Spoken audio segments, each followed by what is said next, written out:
하나님이 원하시는 방법으로 하나님을 사랑하는 공동체. 8강, 하나님 나라를 사랑하는 방법.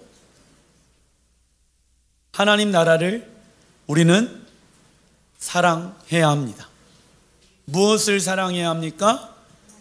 하나님 나라를 사랑해야 합니다. 왜 하나님의 나라를 사랑해야 합니까? 우리는 그곳에 들어가서 영원토록 살기 위함입니다. 많은 사람들이 나이가 들면 고향을 그리워합니다. 우리 그리스도인들이 진짜 가야 할 본향은 하나님의 나라입니다. 그래서 그 본향을 우리는 사랑해야 합니다. 이게 하나님이 원하시는 방법으로 하나님을 사랑하기 마지막 강의예요. 여러분들 예를 들어서 집을 이사를 해요. 그러면 이사할 곳을 가보고 알아보고 생각해보고 고민하고 또 고민하고 또 고민하고 또 고민하고 또 고민하고 또 고민해도 부족하지 않습니다. 왜요? 내가 계속 살아가야 하는 곳이기 때문에.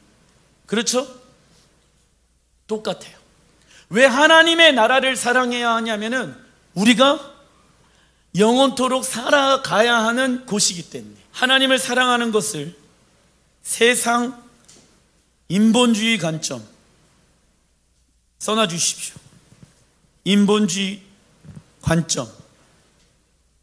인본주의 관점은 무엇을 의미합니까? 사람이 원하는 방법으로 사랑하는 거예요. 누구를요? 하나님을. 그렇게 사랑해서는 안 된다. 내가 중심이 되어져서 내가 원하는 대로 하나님을 사랑해서는 안 됩니다. 그거는 인본주의의 사랑의 방법이에요. 우리는 무슨 관점으로? 신본주의 관점 써놔주십시오. 신본주의 관점. 하나님이 원하시는 방법으로 하나님을 사랑해야 합니다. 근데 많은 이들이 신본주의, 하나님이 중심되어져서 말씀이 중심되어져서 마음과 정성과 뜻과 힘을 다하여 여호와를 사랑하기보다는 누가 중심이 되어져서 사랑하길 원해요? 내가 중심이 되어져서 사랑하길 원하고 내가 원하는 방법으로 하나님을 사랑하길 원하고 내가 원하는 뜻대로 하나님을 사랑하길 원하고 내가 원하는 방법으로 하나님을 사랑하길 원한다라는 거예요. 그거는 하나님이 말씀하실, 그건 나를 사랑하는 게 아니다. 야, 교회 다닌다고 나를 사랑한다라고 얘기할 수 있냐? 따라해 주시면 감사하겠습니다. 교회 다닌다고 해서 하나님을 사랑하는 것이 아니다. 목사님, 내가 하나님 사랑하니까 교회도 왔죠? 예, 맞아요. 그렇다고 하면은 온 것만으로 하나님을 사랑하는 것에 만족만 하면 안 된다는 거예요. 이 안에서 하나님이 나에게 어떠한 방법으로 하나님을 사랑하길 원하는지에 대해서 우리는 관심을 가져야 하는 것입니다. 하나님은 우리를 사랑하는 것에 최고 우선순위를 두셨으며 이는 하나님에게 있어서 가장 위대하고 큰 일입니다. 무엇이요? 우리를 마음과 정성과 뜻과 당신의 온 힘을 다하여 사랑하는 것이 하나님에게 있어서 가장 큰 일인 거예요. 그래서 하나님은요, 당신의 모든 생각과 당신의 모든 감정과 당신의 모든 힘을 다하여 세상을 창조하셨습니다. 왜요? 우리를 사랑하신다라는 이유인 거예요. 그 방법으로 동일하게 하나님은 우리가 그 하나님을 사랑하길 원하신다. 왜요? 하나님은 나의 신랑이시고 나는 그분의 신부로서 둘이 연합되어질 수 있는, 부부가 연합되어질 수 있는 방법은 사랑이거든. 근데 사랑 안에는 무엇이 있어야 됩니까? 대가 지불이 있어야 되고요, 헌신이 있어야 되고요, 권리 부기가 있어야 됩니다. 사랑이라는 거는 인본주의 관점으로 봤었을 때 사랑은 그냥 야 네가 사랑하면 사랑하는 거지 이렇게 얘기합니다. 아니에요. 진짜 사랑은 오래 참는 거예요. 진짜 사랑은 내가 그 상대방을 사랑하기 때문에 권리를 포기합니다. 진짜 사랑하는 것은요, 그 사람을 위해서 살아갑니다. 내가 피해를 보더라도, 내가 어려움을 당하더라도 그 어려움과 피해에 대해서 힘들어하지 않아요. 왜요? 사랑하기 때문에. 사랑하기 때문에 되어지는 거예요. 그 상대방이 얘기하는 거에 귀를 기울여요. 그게 어렵지가 않아요. 나를 좀 데려다 줄 수 있을까? 라고 얘기하면은 1시간이 걸려도 2시간이 걸려도 내가 데려다 줄 수 있어요. 왜요? 그게 어렵지 않거든요. 그 사랑하는 사람과 함께 있는 것 자체가 좋기 때문에. 근데 주님과 동행하는 게 어렵다라는 말은 주님의 말씀에 순종하기 어렵다는 얘기와 같은 거고, 주님의 말씀에 순종하는 것이 어렵다는 얘기는 나는 주님 사랑하는 게 좀 어려운 것 같아요 라는 연결성이 되어져 있다는 것입니다. 근데 당신은 하나님 사랑하십니까? 라고 얘기하면은 많은 사람들은 교회를 다니는 것으로 하나님을 사랑합니다 라고 얘기하고 있다는 것이죠. 그건 잘못된 자기 중심의 생각입니다. 우리도 하나님을 사랑하는 것에 우리의 최고 우선순위를 두어야 하며, 우리의 무엇의 척도를 삼아야 합니까? 성공의 척도.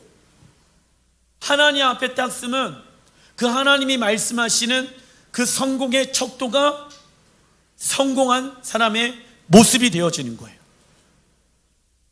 아, 목사님, 천국만 들어가면 되겠죠? 아니에요. 천국에 들어가려면 뭐가 있어야 된다? 기업으로 얻게 되어지는 땅이 있어야 된다고. 근데 기업으로 얻게 되어지는 땅은 무엇을 통해서 얻을 수 있습니까? 순종. 구약에 계속 말씀하고 있잖아요. 유월절 어린 양의 피로 그들을 건져내셨죠. 애굽에서 우리를 세상에서 건져내셨죠. 그리고 나서 하나님이 바로 천국 직행이라고 하면은 출애굽기 이후에 성경을 쓸 필요가 없어요. 근데 보면은 출애굽기 이후에 계속 영적 전쟁하고 들어가지 못하는 부모 세대들도 있고 들어가는 세대들도 있고 막 그러잖아요. 왜 적어 놓으셨을까요? 한 번 구원은 영원한 구원이 주여 주여 한다라고 해갖고 천국에 들어가는 것이 아니요, 기적과 능력을 행한다고 하더라도 너희들이 천국에 들어가지 못할 것이다, 예수님께서 말씀하셨잖아요. 근데 많은 사람들은 나랑 해당이 안 되어지는 이야기라고 생각한다는 거예요. 그건 잘못된 생각입니다. 내가 하나님 앞에 섰을 때 내가 성공한 자인가 실패한 자인가, 이걸 뭐라고 얘기합니까? 상급 심판인 거예요. 그런데 목사님, 저는요 상급 원치 않습니다. 하나님의 나라에 들어가는 것만으로도 만족합니다. 이런 것은 없다고요. 이러한 천국은 없다고요. 이러한 천국은 인간이 만들어낸 천국입니다. 왜요? 왜 순종하길 원할까요? 사랑하니까. 왜 쉐마하길 원할까요? 사랑하니까. 상대방의 말에 왜 귀를 기울이길 원할까요? 왜 상대방과 동행하길 원할까요? 왜 상대방의 모든 것에 관심을 갖게 되어질까요? 사랑하니까. 그래서 우리는 주님 앞에 설 때까지 나의 모습 가운데 주님을 사랑하는 모습이 있는가 없는가를 점검해 봐야 합니다. 이것이야말로 우리에게 있어서 가장 위대한 부르심이며 가장 큰 재산, 그리스도인들의 성공의 기준 써놔 주십시오. 하나님을 사랑하며 이웃을 사랑하는 것입니다. 하나님을 사랑하며 이웃을 사랑하는 것입니다. 단락 1번, 예수님께서 하나님 나라를 사랑하는 방법에 대해서 말씀해 주시는데, 마태복음 6장 10절 시작. 나라가 임하시오며 뜻이 하늘에서 이루어진 것 같이 땅에서도 이루어지이다. 아멘. 하늘의 뜻, 하나님의 나라는 이미 하늘에서 완성되어졌습니다.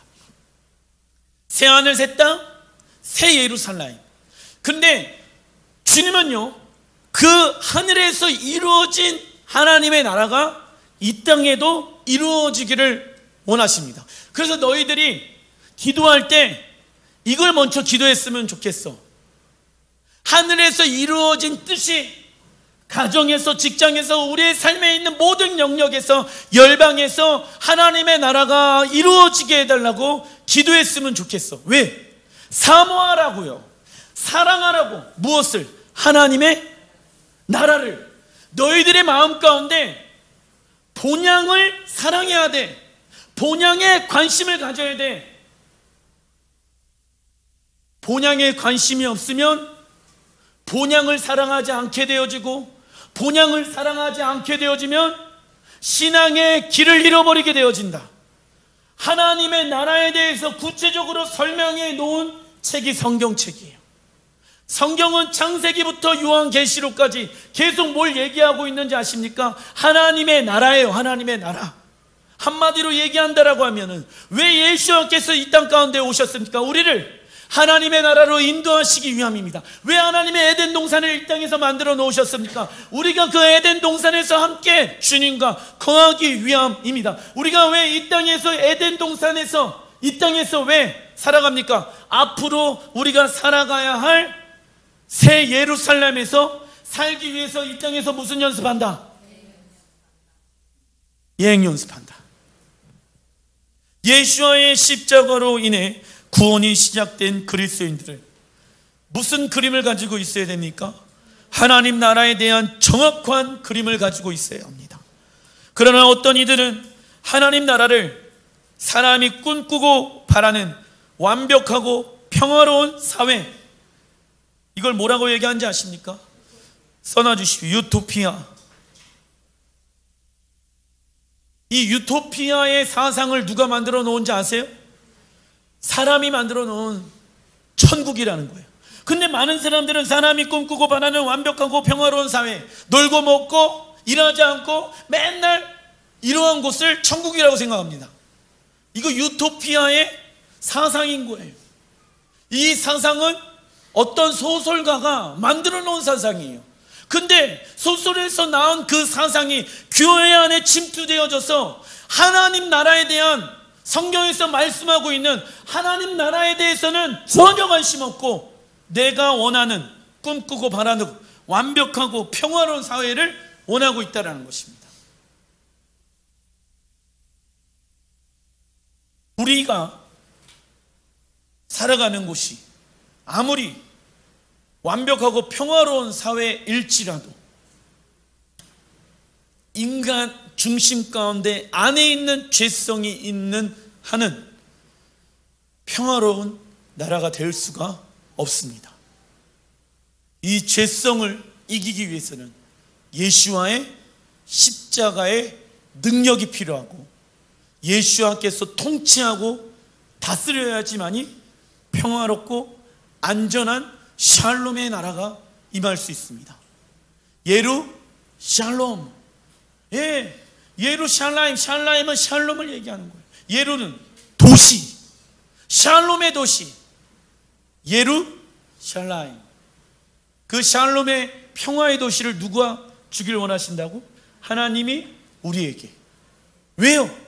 같이 살자고 말씀하는 것입니다. 그리고 예수님께서 오시면 하늘로 들려 올라가는 일로만 하나님의 나라를 축소해 버립니다. 이렇게 살다 보면 하나님 나라에 대한 무엇을 잃어버립니까? 소망함을 잃어버리게 되어집니다. 큰 그림을 가지고 있어야 되고, 구체적인 그림을 가지고 있어야 돼요. 근데 뭐 예수님께서 오시면 알아서 다 하시겠지 뭐, 그런 일은 일어나지 않습니다. 그래서 주님이 말씀하세요. 야, 먼저 너희가 구했으면 좋겠어. 무엇을? 먼저 그의 나라와, 그의 나라는 하나님 나라, 그리고 의는 무엇을 의미합니까? 하나님과 깊고 올바른 관계가 의로운 관계거든. 자, 하나님의 나라는 구약에 보게 되어지면 그 하나님의 나라를 간 에덴이라고 써요 놨죠. 그리고 헬라 원어로 보게 되어졌을 때는 바실루오라고 써 있단 말이에요. 이 바실루오의 뜻은 뭘 얘기합니까? 왕이 다스리신다. 어디를요? 에덴. 그래서 하나님의 나라는 왕의 다스림이 있는 곳. 천당은 어떠한 곳?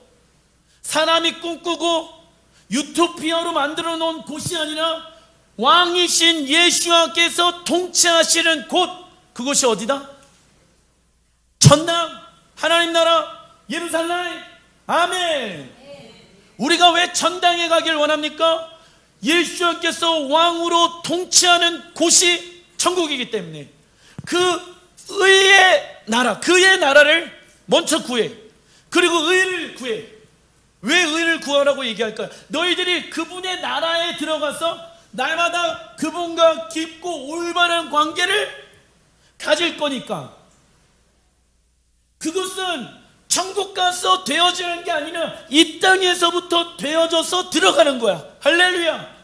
그 사랑의 관계가 완성되어지는 때가 온다. 예수아가 이 땅에 왕으로 오셨을 때, 예수아께서 재림하실 때 우리의 사랑은 무엇 되어진다? 완성되어진다. 할렐루야. 그때까지 무엇 하는 겁니까?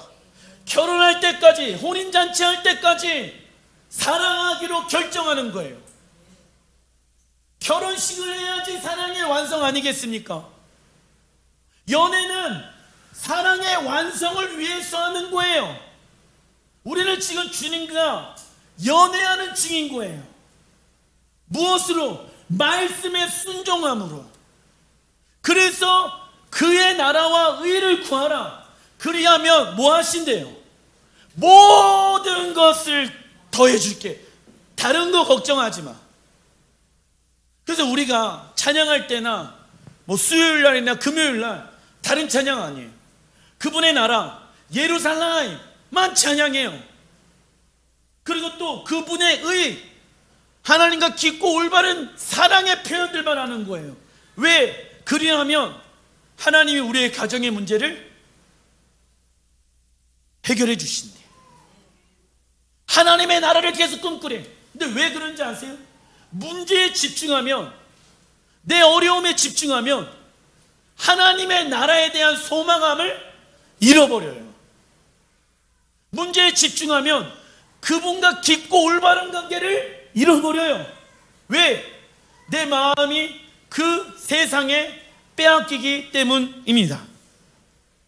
에베소서 1장 10절 시작. 하늘에 있는 것이나 땅에 있는 것이 다 그리스도 안에서 통일되게 하려 하심이니라. 무엇이 이루어진대요? 하늘과 땅이 통일이 됩니다. 하늘에서 이루어진 하나님의 나라가 이 땅 어디에서? 예루살렘에서도 하나님의 나라가 이루어지게 되어집니다. 교회는 이 땅에 하나님의 나라가 완성되어지는 일에 첫 번째 우선순위와 관심을, 사랑을 두어야 한다.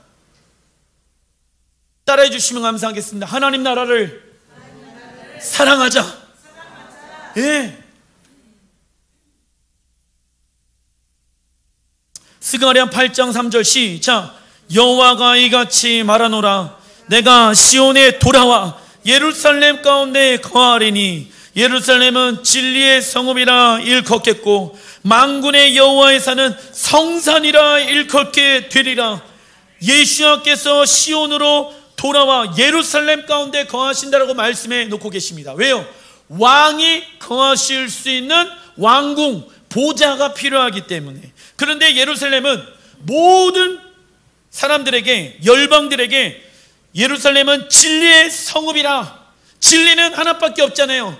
이렇게 살아가는 게 맞습니다. 하나님의 말씀은 예루살렘에서 나오느니라. 시편에 나와 있잖아요. 주의 말씀은 예루살렘에서. 하나님의 말씀에 의해서 온 세상과 열방을 다스리게 되어져 있습니다. 마치 헌법이 선포되어지는 것이에요. 어디가요? 예루살렘이. 그 예루살렘에서 선포되어진 말씀을 통하여서 전 세계는 운영되어집니다. 아시겠죠?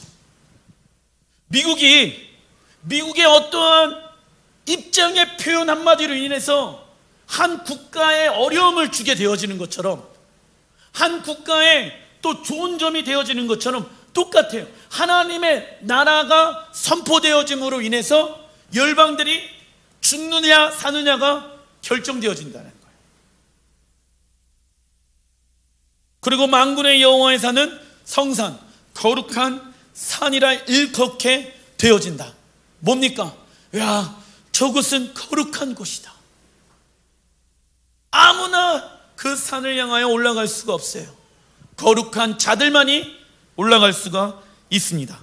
예수님께서 다시 오셔서 열방을 통치하시고 다스리는 곳의 이름은 써놔주십시오. 예루살렘. 예루살렘 뜻은 뭐다? 예루는 도시, 살렘은 평화, 평화의 도시. 그리고 천년왕국 동안 예루살렘은 써놔주십시오. 하나님 나라의 정부, 하나님 나라의 정부가 될 것입니다. 왜 평화의 도시라고 얘기하는지 아세요? 보세요. 음식이 있어야지 평화롭습니다. 전쟁이 없어야지 평화롭습니다. 재정이 있어야 평화롭습니다. 이 모든 것을 소유하고 계신 분은 여호와 하나님 한 분이십니다.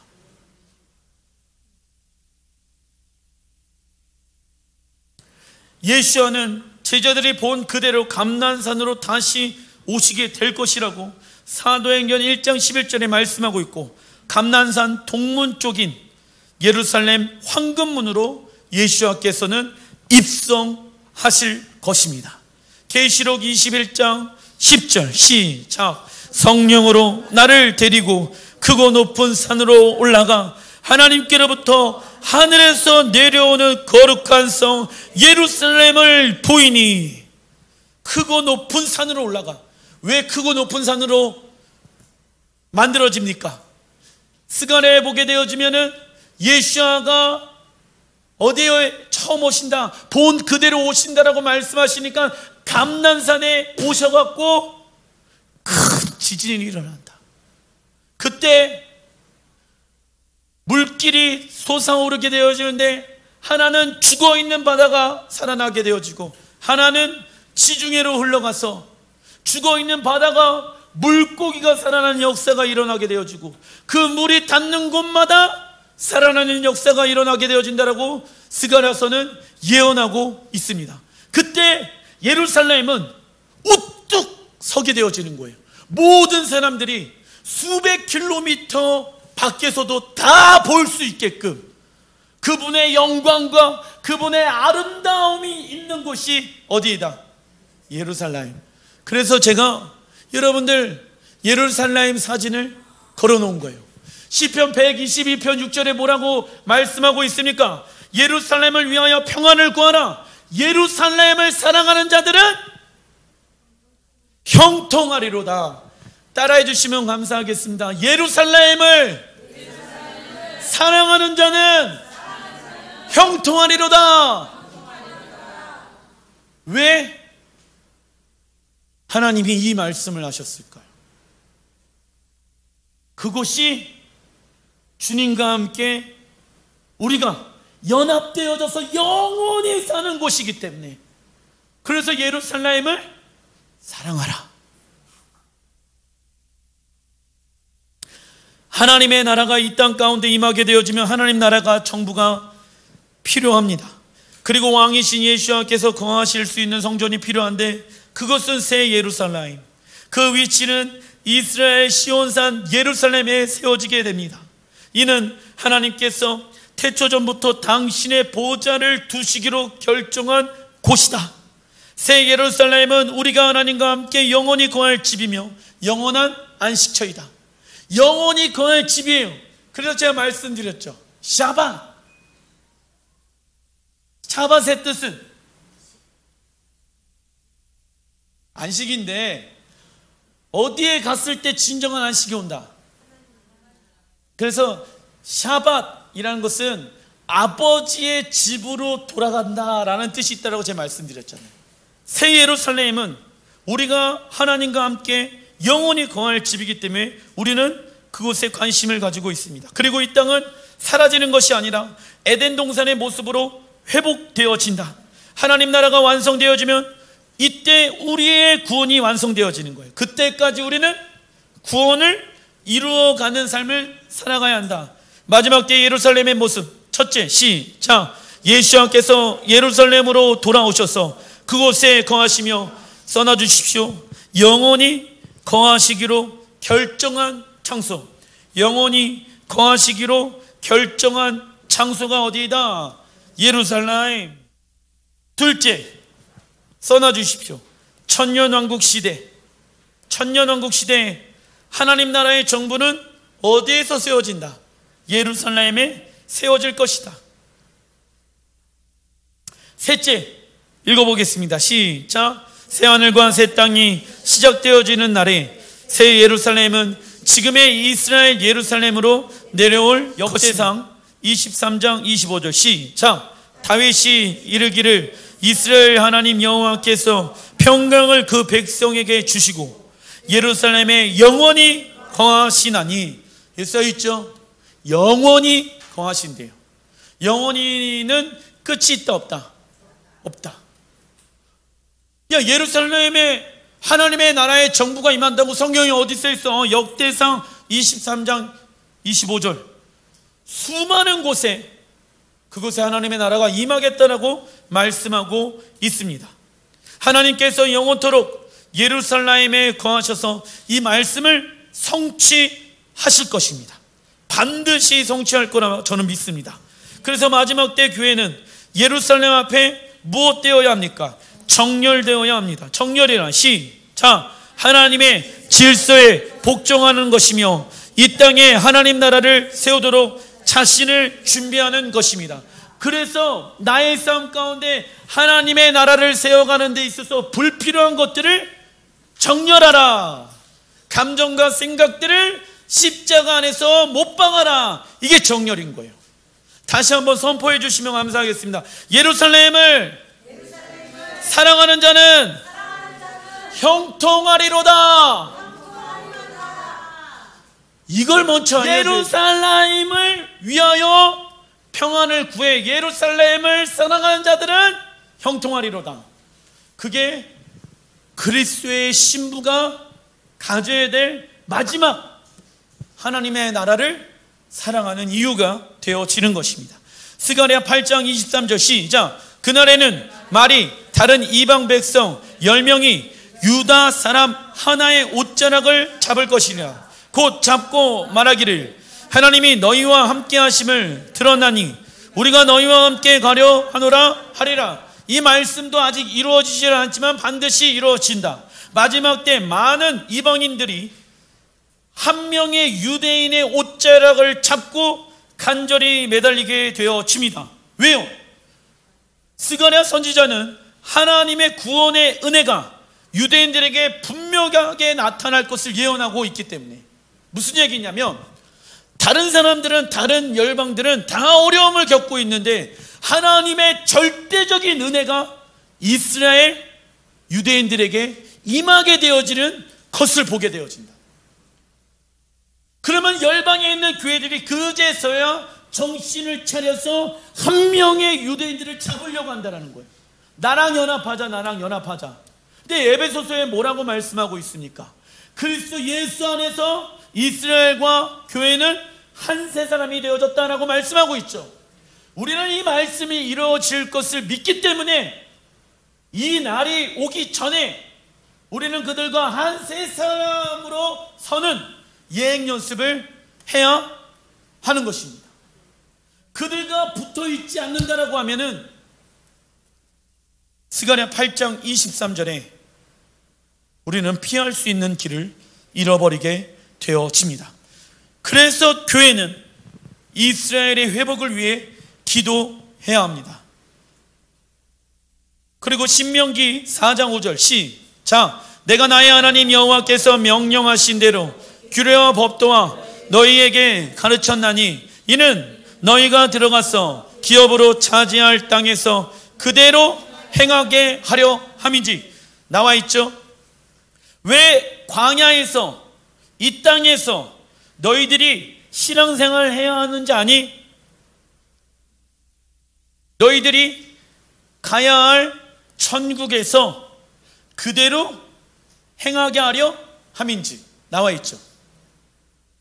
그대로 하나님의 나라에 들어가서도 뭐한다? 하나님의 말씀대로 행한다라는 거예요. 하나님의 나라에 들어가서 갑자기 뿅 하고 변화되어지는 것은 무슨 사상? 유토피아, 헬라 사상, 영과 육이 분리되어진 가르침. 인격적인 사랑은 그렇게 사람을 조종하지 않습니다. 사람이 변화되어질 수 있는 것은 결국 사랑입니다. 사랑하면 사람이 변합니다. 그렇죠? 내가 여호와를 위해서 살아갈 수 있는 방법은 내가 여호와를 사랑하기 때문에, 그리고 그가 나를 사랑하시기 때문에 내가 순종하기 시작합니다. 우리가 어느 때 순종할 수 있습니까? 그분이 어떤 분인지 알게 되어졌을 때 우리는 순종하게끔 되어져 있어요. 하나님 위대하신 분이시죠. 하나님 전능하신 분이시죠. 그분을 알면 알수록 내 안에는 그분의 말씀에 더욱더 순종하길 원한다고. 그래서 이 쉐마라는 단어에서 파생되어진 단어가 샤마. 샤마는 뭘까요? 순종인 거예요. 그러니까 쉐마랑 샤마랑 같은 뜻인 거예요. 한마디로 그냥 하나님의 나라는 하나님 나라의 백성들에 의해서 움직여지겠죠. 하나님은요, 내가 왕이니까 내 마음대로 할 거야 그러지 아니하시고 왕이신 하나님의 음성을 듣고 대리인으로서 왕의 역할을 감당하는 자들을 하나님이 세우신다라고 말씀하고 있습니다. 그때 하나님의 말씀에 쉐마가 되어야 한다. 그런데 이 땅에서도 쉐마가 안 되는데, 쉐마는 뭡니까? 듣고 깨닫고 순종하는 것. 여기에서 쉐마가 안 되는데 하나님 나라에 들어가면은 쉐마가 됩니까? 안 됩니까? 안 되죠. 왜? 하나님의 나라는 쉐마로 인해서 운영되어져요. 하나님의 말씀에 듣고 깨닫고 순종하는 자들에 의해서 움직인다니까. 근데 쉐마가 안 되면 들어갈 수도 없을 뿐더러 하나님의 나라를 운영할 수도 없습니다. 그러겠죠. 자, 창세기에 동물들이 무서워한다라고 나와 있어요. 9장에 보면. 왜 무서워하는지 아세요? 동물들이 무서워하는데 인간을. 왜요? 하나님의 말씀에 의해서 훈련되어지지 않았기 때문에. 왜냐? 하나님이 말씀하셨잖아요. 창세기 1장에 정복하고 다스리러 땅에 충만하라고 말씀하고 있잖아. 근데 누구의 방법으로 정복하고 다스려야 될까요? 하나님의 방법으로 정복하고 다스려야 하는데 인간이 내 방법으로 정복하고 다스리려고 하니까 자연 만물이 사람을 무엇한다? 무서워하는 거예요. 왜? 사람의 손길이 닿으면 다 망가지는 거예요. 왜 망가질까요? 내가 원하는 방법으로 개발하고 내가 원하는 방법으로 살아가려고 하니까 자연을 훼손시키는 것이. 이스라엘 백성들이 약속의 땅으로 들어가기 위해 필요한 것은 무엇입니까? 하나님의 말씀에 쉐마 써놔주십시오. 하나님의 말씀에 쉐마 하는 것입니다. 쉐마는 시작, 하나님의 말씀을 듣고 깨닫고 순종하는 것입니다. 그 이유는 하나님의 나라는 하나님 나라의 백성들의 쉐마로 인해 운영되어집니다. 그래서 교회 성도들과 함께 이 땅에서의 시간들을 통해 하나님 나라의 삶을 배우는 무슨 연습? 예행 연습을 해야 합니다. 로마서 3장 31절 시작. 우리가 믿음으로 말미암아 율법을 파기하느냐? 그럴 수 없느니라. 도리어 율법을 굳게 세우느니라. 마태복음 5장 18절 천지가 없어지기 전에는 율법의 1.1획도 결코 없어지지 아니하고 다 이루리라.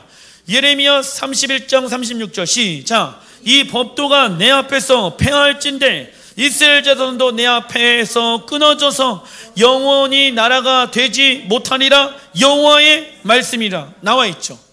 이스라엘 백성들이 율법을 버려요. 하나님의 토라를 버려요. 말씀을 버려요. 그러면은 그 자손들은 영원한 나라가 되지 못한다. 이 예레미야 31장 36절의 말씀만 알더라도 한 번 구원은 영원한 구원이 아니고 교회 다닌다고 해갖고 구원받는 것도 아니라는 거예요. 그죠? 제가 얘기하는 게 아니라 말씀에 그렇게 나와 있기 때문에. 단 한 구절의 말씀이 이렇게 나왔다라고 하면은 우리는 구원을 이뤄가는 신앙생활을 해야 됩니다. 한 구절의 말씀만 나왔더라도. 그런데 성경은 수백 가지의 말씀이 한 번 구원은 영원한 구원이 아니다라고 나와 있어요. 그럼 왜 쉐마하고 왜 토라를 지켜 행하려고 하냐면 하나님 나라에서 그대로 행하기 위함인 거예요. 토라는 폐해지지 않았습니다. 이스라엘 백성들이 영원한 나라가 되지 못하는 기준은 무엇입니까? 이 땅에서 토라를 지키지 않았을 때입니다. 하나님은 변치 아니하시는 분이시다. 신구약 성경은 서로 상반되거나 대치되는 말씀으로 기록되어진 것이 아니라 모두 하나님의 감동으로 된 완전하신 하나님의 말씀입니다. 토라는 예수안을 믿고 구원받은 하나님의 백성들에게 주신 영원한 하나님 나라에 써놔주십시오. 헌법. 신부가 단장할 수 있는 유일한 방법은 하나님의 말씀. 그죠?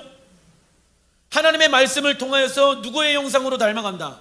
하나님의 형상, 예수와의 형상을 닮아간다. 신의 성품에 연합되어지고 참여되어지는 자, 그게 성령의 9가지의 열매를 맺는 자들. 할렐루야. 무엇으로 인해서 신의 성품에 참여할 수 있다? 말씀. 아멘. 그것이 신부가 이 땅에서 말씀에 의해서 살아가는 것입니다. 교회는 하나님 나라의 왕이신 예수님께서 예루살렘에 오시는 일에 관심을 가져야 합니다. 그래야 예수님께서 오시는 길을 무엇할 수 있습니까? 예비할 수 있죠. 왜냐? 데살로니가전서 4장 16절 시작. 주께서 호령과 천사장의 소리와 하나님의 나팔 소리로 친히 하늘로부터 강림하시니 무슨 절? 시작. 그리스도 안에서 죽은 자들이 먼저 일어나고 무슨 자? 그 후에 우리 살아남은 자들 누구입니까? 하나님의 말씀으로 단장한 신부들, 그들과 함께 구름 속으로 끌어올려 공중에서 주를 영접하게 하시리니 그리하여 우리가 항상 주와 함께 있으리라. 아멘. 살아남은 자들. 무엇에 살아남은 자들? 적그리스도의 핍박에 살아남은 자들 얘기하고 있는 거예요. 타협하지 않은 자들, 경배 주님께만 한 자들. 경배란 우리의 영과 혼과 육이 하나님께 무릎을 꿇는 것. 순교자란 그리스도인답게끔 살아가는 것. 신부의 단장이란 하나님의 말씀에 의해서 살아가는 것. 그렇죠? 이러한 자들이 예수와께서 공중 재림하실 때 예수와를 맞이할 수 있게 되어집니다. 1번 써놔 주십시오. 순교자의 삶. 순교자의 삶으로 예수와를 위해 살다가 죽은 자들. 2번 경배자의 삶으로 짐승과 우상에게 경배하지 않은 자들. 3번 신부의 삶으로 하나님의 말씀으로 단정한 신부들입니다. 단락 2번 천년왕국에 대한 3가지 해석이 신학적으로 있습니다. 이 3가지 중에 어느 하나를 믿는 것은 그 교회의 성도들 그리고 목회자들의 자유인 거예요. 어떤 것을 믿는다라고 해갖고 이단이 될 수 없어요. 왜냐? 이 세 가지 다 성경의 일부분씩 얘기를 하고 있기 때문에. 그런데 히브리적 관점으로 봤었을 때는 어떤 게 맞느냐가 중요한 거예요. 전천년설이란 천년왕국이 일어나는데, 전천년설은 무엇을 의미하냐면, 써놔주십시오. 예수와의 재림이 천년왕국이 시작되기 전에 재림한다고 가르칩니다. 예수와의 재림이 언제? 천년왕국이 시작되기 전에 재림하신다. 예수와가 재림하시고 난 이후에 천년왕국이 시작되어진다. 이게 무슨 천년왕국설? 전천년설, 후천년설이란. 시작. 예수와의 재림이 천년왕국의 시간이 끝난 후에 재림하신다라고 가르칩니다. 세 번째, 무천년설이 있어요. 천년왕국의 시간은 없다라고 가르칩니다. 근데 성경에 천년왕국이 있어요, 없어요? 있잖아요. 이것도 아니야. 그러면 전천년설인데, 전천년설 안에는 두 가지의 전천년설이 있습니다. 첫 번째, 시작. 세대주의 전천년설. 이 세대주의 전천년설이란 대환란 이전에 예수님께서 재림하시는 것을 믿는 것입니다. 이게 무슨 얘기냐? 적그리스도가 이 땅 가운데 등장하기 전에 7년의 환란 바로 직전에 예수님께서 공중으로 재림하셔가지고 다 올라가는 거야. 나도 이렇게 됐으면 좋겠어. 왜? 나도 7년 환란을 통과하고 싶지 않아요. 고생하면서 통과하기 원하는 사람이 어디 있겠습니까? 나도 이거를 원해. 근데 성경에 보게 되어지면 7년의 환란을 통과하는 교회가 있어요, 없어요? 있어. 그러면 우리 교회가 통과할 수도 있다 라고 가르쳐야 된다고. 그래야지 통과할 수 있도록 훈련되어지고 준비되어야 하는 것 아니겠습니까? 세대주의 전천년설의 단점은 교회가 대환란 때를 준비하지 못하게 만듭니다. 막연한 하나님의 나라를 꿈꾸게 하고 있습니다. 성도를 영적으로 게으름과 편안함 가운데 있게 합니다. 그런 것 같죠? 그러나 역사적 전천년설의 장점은 적그리스도의 영과 싸워 승리하는 교회로서 주님과 연합됨, 친밀함, 성숙함을 담고 있습니다. 그러니까 예행 연습하겠죠. 준비하는 거예요. 그래서 제가 역사적 전천년설 도표를 한번 만들어 봤습니다. 7년 환란이 시작되어져요. 그러면은 환란의 끝에 누가 오신다? 예수와의 재림. 동시에 일어나는 것은 써놔 주십시오. 신부의 휴거. 그죠? 이때 휴거가 일어난 거야. 신부의 휴거. 동시적으로 일어나는 전쟁은 첫 번째 곡과 마곡의 전쟁. 이 전쟁의 이름을 뭐라고 얘기합니까? 아마겟돈 전쟁. 이 전쟁이 끝나고 난 이후에 마귀는, 귀신은, 사단은 어디에 갇힙니까? 무저경에 갇히자. 그리고 천년왕국의 통치의 기간이 시작되어지는 거예요. 예수와와 함께. 천년왕국이 끝날 때 두 번째 곡과 마곡의 전쟁이 일어나. 무저경에서 사단을 다시 한번 주님이 풀어내셔. 이유가 있습니다. 예수의 이름으로 승리하는 자들이 반드시 일어나게 되어지는데, 그 두 번째 곡과 마곡의 전쟁이 끝나고 난 이후에 백보자 심판이 하늘에서 풀어지게 되어집니다. 이때 천국과 지옥이 나뉘게 되어지는 거예요. 그리고 새하늘과 새 땅, 새 예루살렘이 임하게 되어지는 것입니다. 아시겠죠? 단락 3번 계시록 20장 6절 시작. 첫째 부활에 참여하는 자들은 복이 있고 거룩하도다. 둘째 사망이 그들을 다스리는 권세가 없고 도리어 그들이 하나님과 그리스도의 제사장이 되어 천년 동안 그리스도와 더불어 왕 노릇하리라. 첫째 부활이 있으려면은 첫째 뭐가 있어야 돼요? 부활의 반대는 사망. 그러면 첫째 사망은 언제 들어왔을까요? 창세기 2장 17절 시작. 선악을 알게 하는 나무의 열매는 먹지 말라. 내가 먹는 날에는 반드시 죽으리라. 그러니까 첫째 사망에 의해서 우리의 영적인 존재는 죽게 되어지는 거야.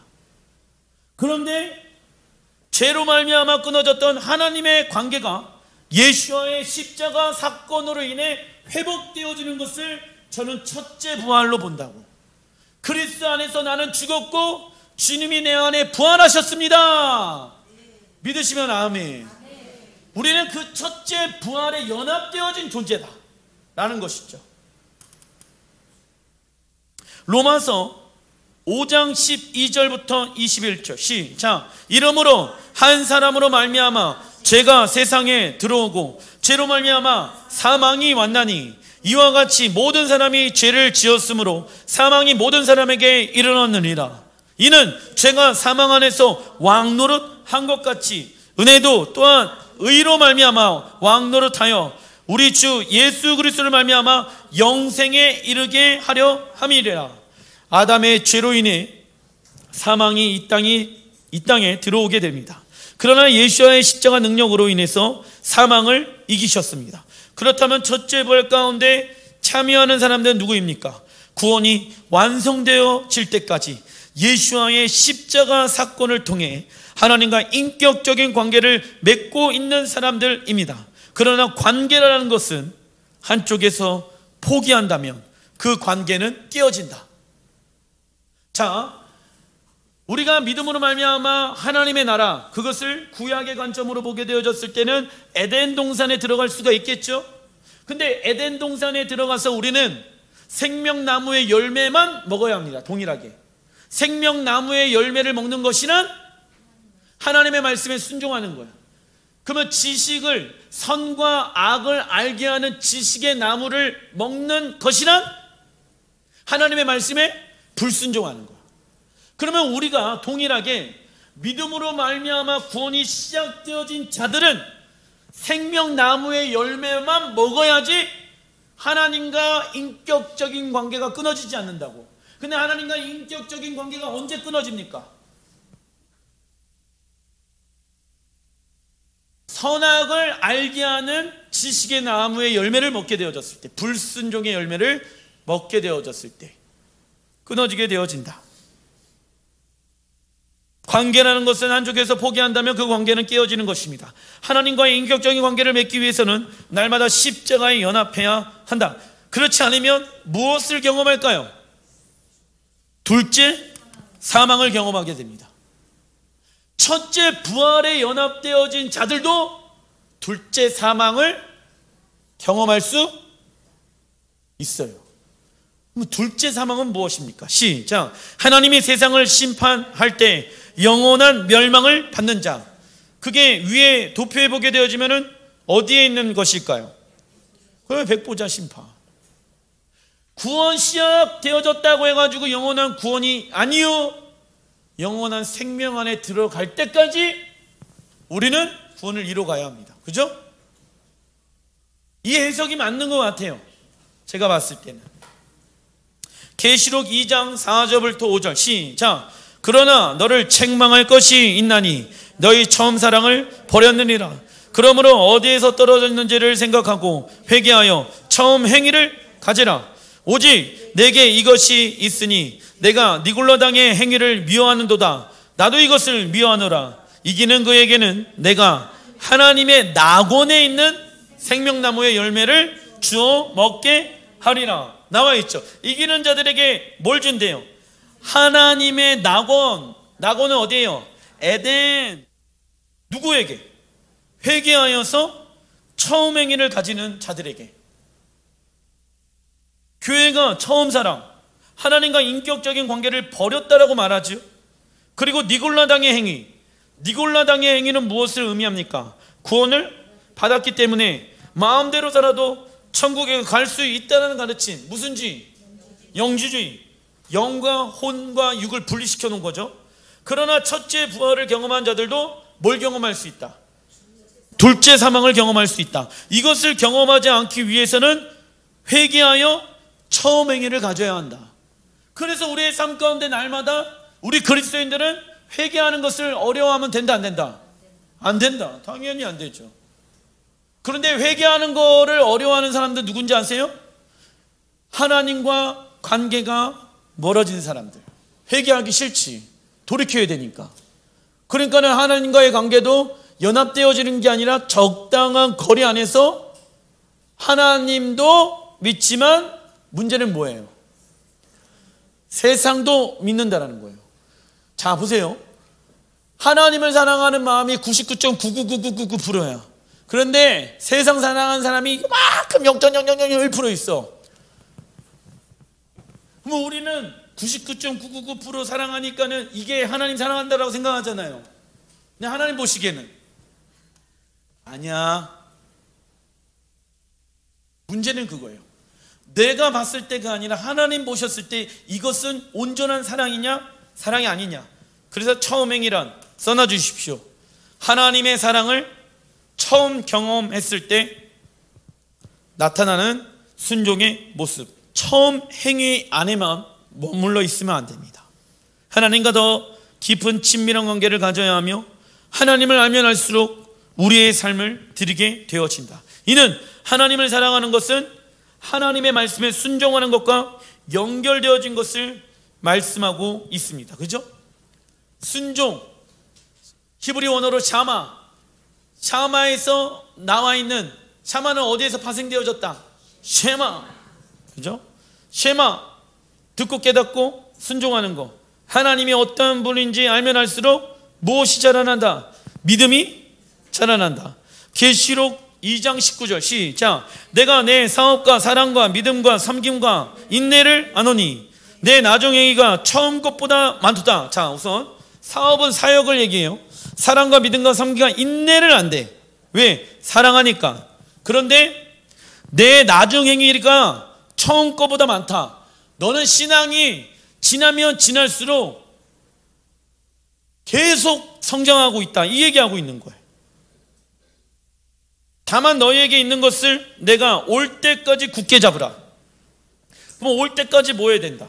성장해야 한다.